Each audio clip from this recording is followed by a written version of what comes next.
সুপ্রিয় দর্শক বন্ধুরা, দেখতে পাচ্ছেন আরেকটি ঘোড়দৌড় প্রতিযোগিতা শুরু হতে যাচ্ছে। আমরা দেখতে পাচ্ছি তিনটি ঘোড়া প্রস্তুত, বিজলি রানী, নিপুতুল ও সাত ভাই। শুরু হয়ে গেল আরেকটি ঘোড়দৌড় প্রতিযোগিতা। বন্ধুরা দেখতে পাচ্ছেন তিনটি ঘোড়া দ্রুত গতিতে ছুটে চলছে। ঘোড়া তিনটি হলো বিজলি রানী, নিপুতুল ও সাত ভাই।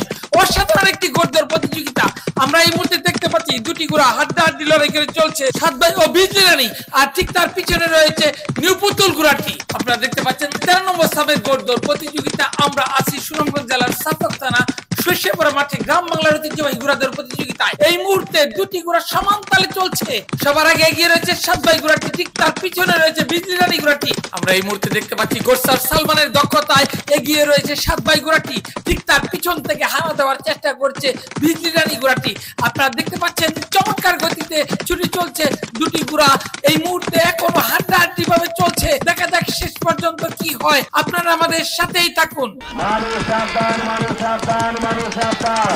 আমরা দেখতে পাচ্ছি এখনো এগিয়ে রয়েছে সাত ভাই ঘোড়াটি, আর পিছন থেকে সিংহের মতো হানা দিয়েছে বিজলি রানী এবং তার পিছন থেকে হানা দেওয়ার চেষ্টা করছে নিপুতুল ঘোড়াটি। দেখতে দেখতে ইতিমধ্যে প্রথম চক্করে খেলা শেষ হয়ে গেল, দ্বিতীয় চক্করে খেলা চলছে। এখনো তিনটি ঘোড়া সমান তালে এগিয়ে যাচ্ছে। আমরা দেখতে পাচ্ছি চমৎকার একটি ঘোড়দৌড় প্রতিযোগিতা। আমরা আছি সুনামগঞ্জ জেলার সাতক থানা শৈশবরা মাঠে, গ্রাম বাংলার ঐতিহ্যবাহী ঘোড়াদৌড় প্রতিযোগিতায়। সারা বাংলাদেশ থেকে যখন ঘোড়দৌড় অনেকটা হারিয়ে যেতে বসেছে, তখন সুনামগঞ্জ জেলার সাতক থানা শৈশবরা মাঠে গ্রাম বাংলার ঐতিহ্যবাহী ঘোড়দৌড় প্রতিযোগিতা আয়োজন করে গ্রামবাসী অনেকটা সুনাম কুড়িয়েছে। এই মুহূর্তে দেখতে পাচ্ছি তিনটি ঘোড়াই সমান তালে হাড্ডাহাড্ডি লড়াই করে চলছে। আপনারা আমাদের সাথেই থাকুন, দেখুন এই অসাধারণ গ্রাম বাংলার ঘোড়দৌড় প্রতিযোগিতায়। আজকের এই ঘোড়দৌড় প্রতিযোগিতায় কোন ঘোড়াটি বিজয়ী হয়, বিজলি রানী নাকি সাত ভাই নাকি নিউ সোনার পুতুল?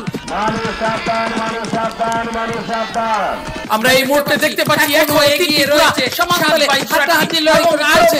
আপনারা দেখতে পাচ্ছেন পিছন থেকে হানা দেওয়ার চেষ্টা করছে বিজলি রানী। এই মুহূর্তে চমৎকার গতিতে ছুটে চলছে সাত ভাই ঘোড়াটি এবং তার পিছন থেকে হানা দেওয়ার চেষ্টা করছে বিজলি রানী। দেখতে দেখতে ইতিমধ্যে দ্বিতীয় চক্করে খেলা শেষ হয়ে গেল, তৃতীয় চক্করে খেলা চলছে, অর্থাৎ শেষ রাউন্ডের খেলা। দেখা যাক শেষ ভালো যার সব ভালো তার। আজকের এই ফাইনাল ঘোড়দৌড় প্রতিযোগিতা শেষ মুহূর্তে 4 নম্বর সামের ঘোড়দৌড় প্রতিযোগিতায় কোন ঘোড়াটি বিজয়ী হয়। আপনারা আমাদের সাথেই থাকুন, দেখুন অসাধারণ আজকের এই ঘোড়দৌড় প্রতিযোগিতা। আমরা দেখতে পাচ্ছি চমৎকার খুব সুন্দরভাবে এগিয়ে চলছে সাত ভাই এবং বিজলি রানী, আর পিছন থেকে হানা দেওয়ার চেষ্টা করছে গোরসার সাব্বিরের দক্ষতায় নিউ সোনার পুতুল ঘোড়াটি।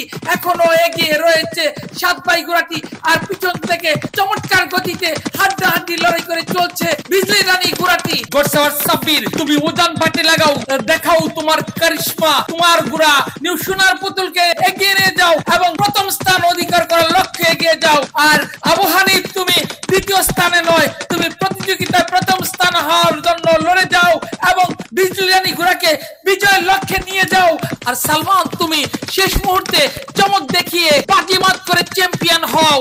শেষ মুহূর্তে তোমার কারিশমা দেখাও। এবং আমরা দেখতে পারলাম শেষ মুহূর্তে কারিশমা দেখিয়ে গোরসার সালমান সাত ভাই ঘোড়া নিয়ে বিজয়ী হয়ে গেল এবং দ্বিতীয় স্থান অধিকার করলো বিজলি রানী। আমরা একটা চমৎকার ঘোড়দৌড় প্রতিযোগিতা দেখলাম। এতক্ষণ সাথে থাকার জন্য ধন্যবাদ সবাইকে।